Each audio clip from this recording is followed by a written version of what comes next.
Welcome back to Movie Matrixx. Today we're breaking down episode 5 of the Lowdown, where secrets get darker and the truth becomes deadly. Let's dive in. Frances woke her father up and shared shocking news. Alan, who previously threatened Lee, had been shot dead. This leaves Lee in shock, but he tries to remain calm in front of his daughter. Lee can see how Frances is getting involved in his investigations, and this might lead her to get into trouble. Just like in episode 3, in which she helped him solve the case, but at the cost of her life being in danger. And in the latest episode, Frances missed school after learning about Alan's death. So this is undeniably concerning for Lee, as he wants to keep his only child safe. The episode progresses, and Lee's old friend Wendell enters the story. The reason behind Wendell's return to Tulsa is the yearly memorial to a friend named Jesus. The two old friends confront, and Wendell also warns Lee about his actions and being selfish.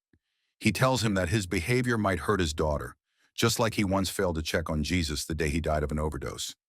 Lee then tells Wendell about digging into a suspicious piece of land, somehow tied to Governor Donald Washburn. And after hearing the case, Washburn decides he can crack the mystery faster than Lee. The two old friends then set out to find the truth about a place called Indian Head Hills. They flirt a courthouse clerk into giving them an old map, trace the land to a shady company called White Elk LLC, and start bickering nonstop. Things even get ridiculous when a scuffle ends with Lee's face in the grass where Wendell had just peed. But the laughter fades fast when gunmen appear, proving that Lee's suspicions about corruption were dead on.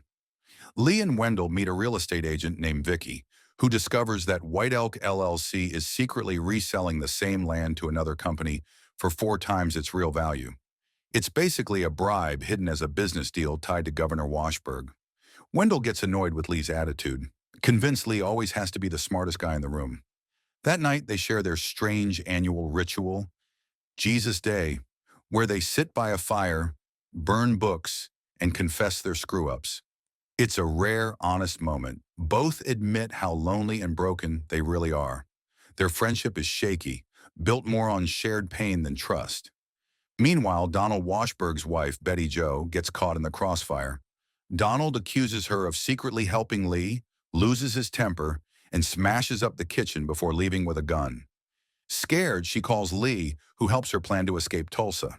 But before he can sort things out, the police arrest him and drag him to a wild, violent party full of crooked cops and skinheads. There, he finally comes face to face with Donald, setting up a tense. If you enjoyed this recap, make sure to like, subscribe, and turn on notifications so you don't miss episode 6. See you in the next one.